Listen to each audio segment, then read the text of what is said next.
안녕하십니까. 김폴카에서 경찰학을 담당하고 있는 김현조 박사입니다.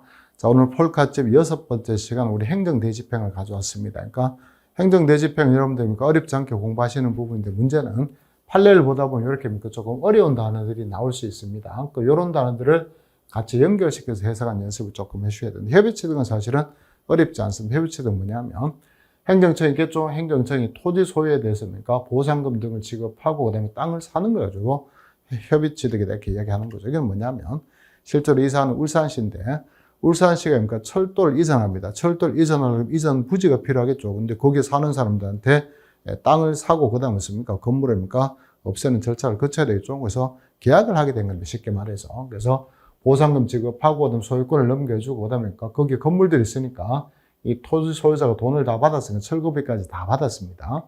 철거비가 다 받았으면 철거를 해주겠다 약속을 했겠죠. 근데 실제로 철거를 해주지 않았을 때 그때 과연 행정대집행을 할 수 있을 것이냐 이런 문제가 바로 여기 요 사안의 핵심적인 포인트가 되는 겁니다. 그런데 행정대집행은 기본적으로 공법상 의무입니다. 공법상 의무를 위반했을 때 그때 우리 행정대집행 같은 강제를 할 수 있는 것이지 이거는 공법상 의무를 발생시키는 공법상 관계를 보지 않습니다. 그게 포인트가 되는 겁니다. 그래서 우리 판례 문구를 한번 보도록 하겠습니다. 자, 일단 협의취득이겠죠. 협의취득이라고 하는 것은 공공사업에 필요한 토지 등이죠. 좀 전에 말씀드렸던 것처럼 철도를 이전하려고 그러다 보니까 토지가 필요하겠죠. 그것처럼 토지 등을 소유자와 협의를 하죠.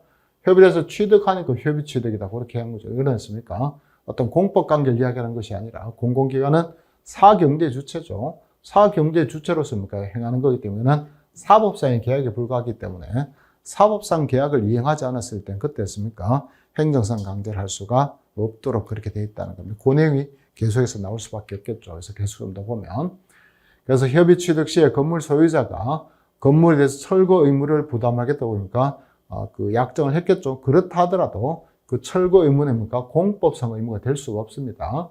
공법상 의무가 된다 그러면 그때는 강제 집행인 중에 하나인 우리 행정대 집행의 대상이 될 수 있겠지만 공법상 의무가 될 수 없기 때문에 이때 대집행의 대상이 될 수가 없다더라. 그렇게 기억을 조금 하시면 되겠죠. 그래서 쉽게 내면 협의취득 있죠. 협의취득 시에 우리 기본적으로 그 관련된 내용을 가지고는 행정대집행의 대상이 될 수가 없다. 이렇게 문제 낼 수 있으니까 판례를 정리를 조금 해주시면 좋을 것 같고 관련해서 우리 행정대집행 관련된 판례를 몇 가지 추가적으로 정리를 좀 하면 첫 번째 우리 보통은 대체적 자기의무죠. 대체적 자기의무를 위반했을 때 그때 했습니까? 행정대집행을 하도록 그렇게 됐는데 그러면 그때 행정대집행이 아니라 이행강제금을 부과할 수 없느냐고 했을 때 우리 판례는 이행강제금을 부과할 수 있다. 그렇게 이야기를 하고 있죠.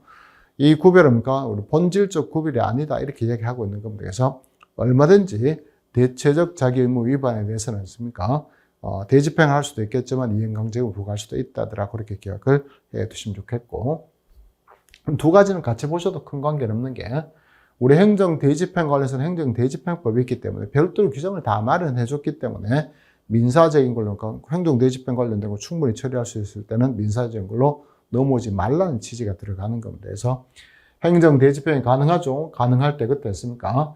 민사소송의 방법으로 이행을 청구할 수가 없다더라. 그렇게 얘기하는 거고 또 하나 행정대집행법이죠. 대집행법에 따라서니까 비용을 징수하는 규정이 다 마련돼 있죠. 마련돼 있을 때 그때는 민사소송 절차에 따라서니까 우리 비용을 청구할 수는 없다더라. 그렇게 얘기해야 되니까 두 번째, 세 번째는 같은 취지라 생각을 해 주시면 좋겠죠.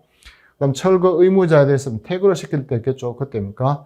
이 별도의 권한이 필요할까라고 했을 때 철거시키는 의무에는 퇴거 의무도 당연히 들어가니까 철거 의무를 부과할 때 근거가 있다면 퇴거를 명할 때는 별도의 근거가 필요가 없다는 게 우리 판례 입장이죠. 이런 것들이 전체로 잘 나올 수 있는 우리 행정 대집행과 관련된 판례니까 이런 것들을 잘 좀 정리를 조금 해두시기 바랍니다. 자, 오늘 시간은 여기까지 하겠습니다. 감사합니다.